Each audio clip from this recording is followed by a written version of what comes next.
Àṣírí tú. Àṣẹ pásítọ̀ lọ̀rẹ́ ọba Ipetumodu tí wọ́n jọ ṣe Gbaju-Ẹ fún wọn l'Amẹ́ríkà.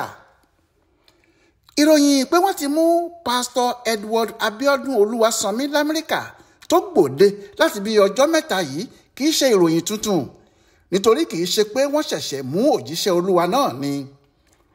Ọ̀rẹ́ Apetu ti Ipetumodu ọba Joseph Olóyèdè ni pásítọ̀ Olúwaṣánmi ṣe, àmọ́ kì í ṣe ọ̀rẹ́ lásán bẹ́ẹ̀. Ọ̀rẹ́ wọn le débi pé wọ́n jọ lu àwọn òyìnbó Amẹ́ríkà ní jìbìtì ni. Wọ́n jọ ṣe Gbaju-Ẹ fún wọn níbì kan náà lásìkò kan náà. Wọ́n sì jọ mú wọn lọ́dún tó kọjá yìí náà ni. Gbogbo ẹ̀ṣẹ̀ tí wọ́n kà sí Apetu lẹ́sẹ̀ ni wọ́n kà sí pásítọ̀ yìí náà lẹ́sẹ̀. Bí wọ́n sì ṣe de Apetu mọ́lẹ̀ tí kò lè jáde lọ síbì kan, bẹ́ẹ̀ náà ni wọ́n de pásítọ̀ Olúwaṣánmi mọ́lẹ̀ tóun náà kò lè lọ síbì kankan. Láti ọdún tó kọjá tí wọ́n ti mú Apetu ni wọ́n ti mú òun náà. Wọ́n sì jọ ń ṣọ̀rẹ́ àwọn ọlọ́pàá FBI bí a ti ń wí yìí ni. Èyí ni pé kì í ṣe báwọn èèyàn ti ń gbé bíi pé lánàá òde yìí ni wọ́n mú pásítọ̀ yìí lọ̀rọ̀ rí. Wọ́n ti mú òun náà ti pẹ́ torí ọ̀rẹ́ kì í yọ̀rẹ́, akóbá ni kì í yára wọn, bẹ́ẹ̀ ni ajá kì í lọ kó fi odù ẹ̀ sílẹ̀. Ohun tó kàn mú ọ̀rọ̀ ti Olúwaṣánmi yàtọ̀ pátágbà ni pé kò sí ẹni tó ro irú ẹ̀ sí rárá. Pásítọ̀ ni, òjíṣẹ́ Olúwa. Ṣọ́ọ̀ṣì ńlá kan wà ní Cleveland, Ohio ní Amẹ́ríkà. Treasureland Christian Church ni wọ́n ń pè é. Pásítọ̀ Olúwaṣánmi tí wọ́n ń pè ní G.O. ìyẹn General Overseer ló dá a sílẹ̀, òun sì ni adarí ibẹ̀. Òun náà sì làwọn èèyàn ń kó ìṣòro yòówù tí wọ́n bá ní lọ́ọ́ bá. Pàápàá tí kìíní náà bá ti jẹ mọ́ ọ̀rọ̀ Olúwa. Kì í ṣe Amẹ́ríkà nìkan ni ṣọ́ọ̀ṣì náà wà. Ẹ̀ka ṣọ́ọ̀ṣì ọ̀hún wà ní Ṣómólú nílùú Èkó. Pásítọ̀ Olúwaṣánmi náà làwọn náà sì ń wò lójú pé bí ọ̀rọ̀ bá dá gbáwú níbìkan, òun náà lẹ́nìkan tí yóò fi ọ̀rọ̀ Olúwa wàásù fún wọn, tí yóò sì gbàdúrà tí aburú yòówù tó bá dé yóò fi lọ. Ọ̀rọ̀ pásítọ̀ náà kò sì yàtọ̀ sí ti ẹni tí àwọn èèyàn ti rò pé wọn yóò bá nínú ilé Ọlọ́run tó jẹ́ níkùlé èṣù ni wọ́n ti bá a. Ohun tó sì ń mú kí gbogbo èèyàn máa kọ ha ha nìyẹn. Àmúnimádá làwọn ìjọba Amẹ́ríkà. Nígbà tí wọ́n bá mú ẹnìkan, wọn yóò kó ẹ̀rí kalẹ̀ débi pé kò síbi tọ̀hún yóò ti ja àjàyọ. Nígbà tí ìròyìn ọba Ipetumodu kọ́kọ́ jáde, àwọn kan sì ń jiyàn. Wọ́n ní èèyàn dáadáa lọ́ba náà kí wọ́n wádìí ìròyìn tí wọ́n bá gbé jáde dáadáa. Àmọ́ bó tilẹ̀ jẹ́ pé kárí ayé nìròyìn Apetu ti dé báyìí, ọba náà kò lè jáde, kò sì lè yọjú sí Nàìjíríà. Tàbí irú ọba wo ni wọn yóò sọ̀rọ̀ rẹpẹtẹ báyìí nípa ẹ̀ tí yóò dákẹ́ mọ́ ibi tó bá wà tí kò sì ní jáde. Ṣùgbọ́n kábíyèsí yìí kò lè jáde nítorí àwọn àkọsílẹ̀ láti ọ̀dọ̀ àwọn ọlọ́pàá àti ilé ẹjọ́ Amẹ́ríkà. Bẹ́ẹ̀ ni ẹyẹ méjì kì í jẹ́ àṣà. Orúkọ ẹ̀ tó ń jẹ́ ní Nàìjíríà náà ló ń jẹ́ l'Amẹ́ríkà. Ẹni tí kò sì mọ̀ ni kò mọ̀, kò sí iyèméjì níbẹ̀ pé kábíyèsí Apetu ni wọ́n mú, ó sì wà lọ́dọ̀ àwọn ọlọ́pàá ìjọba. Ṣùgbọ́n kì í ṣe òun nìkan ló ṣe ẹ̀ṣẹ̀ yìí gẹ́gẹ́ bí àwọn ìgbẹ́jọ́ Amẹ́ríkà ti wí. Wọ́n dárúkọ Olúwaṣánmi. Àwọn èèyàn kan rò pé ẹnìkan kúẹ́kúẹ́ ni. Ìgbà tí ọ̀rọ̀ di ariwo yìí ló hàn pé Olúwaṣánmi tí wọ́n ní òun àti Apetu jọ lu jìbìtì l'Amẹ́ríkà yìí kì í ṣe èèyàn kúẹ́kúẹ́, èèyàn gidi ní Cleveland tí wọ́n ń gbé ni. Kò sì sí ohun tó sọ ọ́ di èèyàn gidi náà ju ṣọ́ọ̀ṣì yìí lọ. Pásítọ̀ làwọn èèyàn mọ̀ sí, torí yàtọ̀ sí pé ní gbogbo ọjọ́ Sunday ni wọ́n ń ṣe ìsìn wọn tí wọ́n sì ń fi ọ̀rọ̀ Ọlọ́run bọ́ àwọn èèyàn lórí bí wọn yóò ti máa gbé Amẹ́ríkà lọ́nà tó bófin mu tí wọn kò sì ní ìhùwà tó lòdì sófin. Ọ̀pọ̀ ètò ìdàgbàsókè ni wọ́n máa ń ṣe fáwọn èèyàn láti fọ̀nà hàn pé àfi kí wọ́n máa ṣe dáadáa kí wọ́n sì máa hùwà ọmọlúàbí l'Amẹ́ríkà tí wọ́n wà. Ìyẹn ni ọ̀rọ̀ náà ṣe ya ọ̀pọ̀lọpọ̀ lẹ́nu tó sì gbomi lójú àwọn èèyàn tí wọ́n súnmọ́ pásítọ̀ Olúwaṣánmi àti ìjọ ẹ̀. Àwọn mìíràn sì fẹ́rẹ̀ lè máa sọ kiri pé ọ̀rọ̀ náà kì í ṣe ojú lásán, pé wọ́n sà sí òjíṣẹ́ Ọlọ́run yìí ni. Àwọn míì ò tilẹ̀ gbàgbọ́ rárá, bẹ́ẹ̀ làwọn mìíràn kò sì fẹ́ gbàgbọ́ nítorí bí irọ́ ló jọ lójú wọn, àfi nígbà táwọn òyìnbó kó ẹ̀rí jáde. Ẹ̀rí wo làwọn òyìnbó kó jáde? Wọ́n ní nígbà tí wàhálà COVID-19 dé lọ́dún 2020 tí ìjọba Amẹ́ríkà sì gbé owó kan jáde láti fi ran àwọn èèyàn wọn àti gbogbo ẹni tó ń gbé orílẹ̀-èdè náà lọ́wọ́. Wọ́n ní bí Ipetumodu ti ṣe gan-an, bẹ́ẹ̀ náà ni pásítọ̀ Olúwaṣánmi ṣe. Pásítọ̀ Olúwaṣánmi sáré dá iléeṣẹ́ 3 sílẹ̀. Bẹ́ẹ̀ kì í ṣe láti fi ran àwọn èèyàn Amẹ́ríkà lọ́wọ́ láti fi gbọ́n wọn lówó lọ ni. Orúkọ àwọn iléeṣẹ́ yìí ni Dayspring Property Incorporated, Dayspring Holdings àti Dayspring Transportation.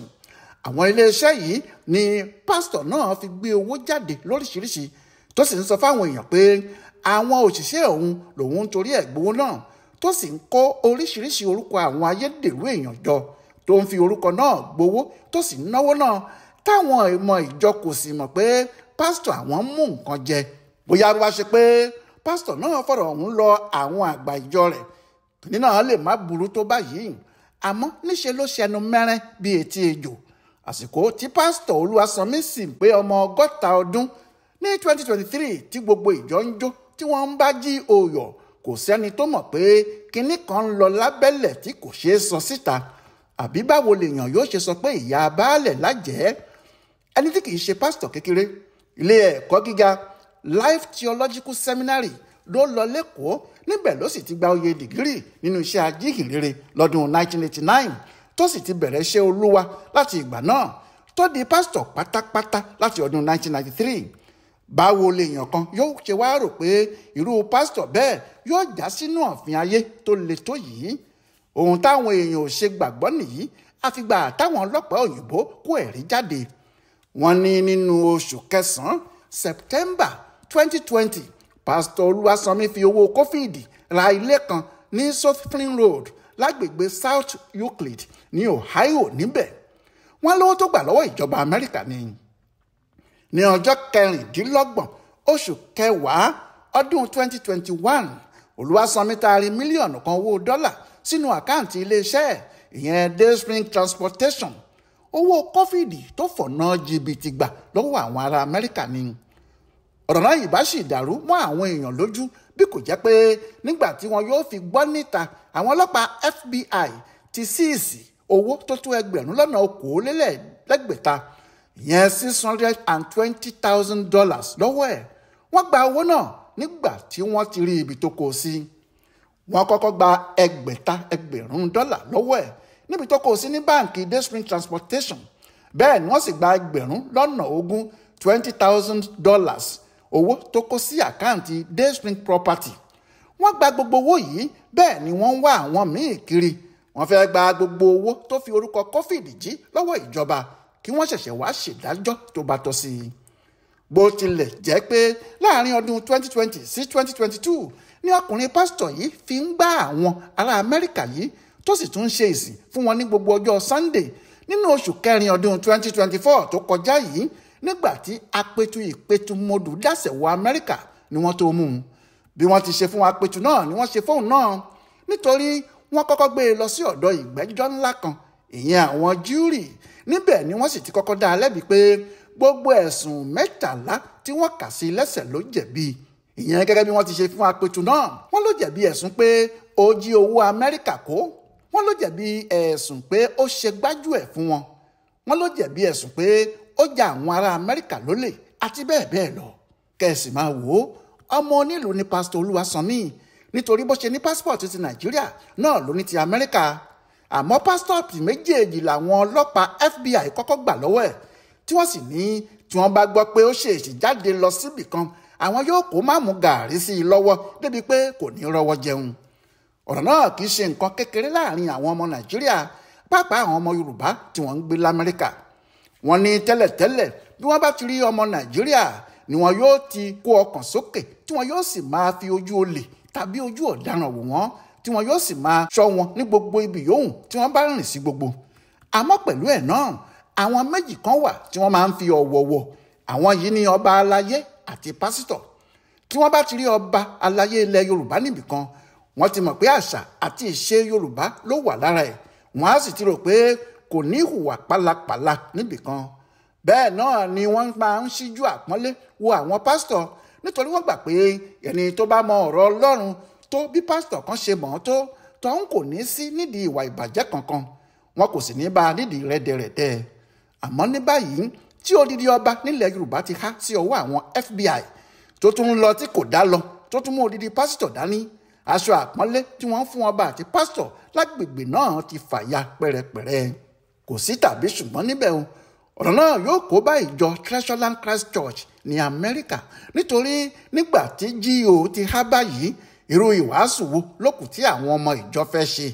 Bákan náà ni kò sí kí wàhálà ọ̀rọ̀ náà má kàn wọ́n ní Ipetumodu níbi tí kábíyèsí ti fi odidi adé àti bàtà ìlẹ̀kẹ̀ tó wọ̀ lọ ṣe Gbaju-Ẹ fún wọn ní Amẹ́ríkà.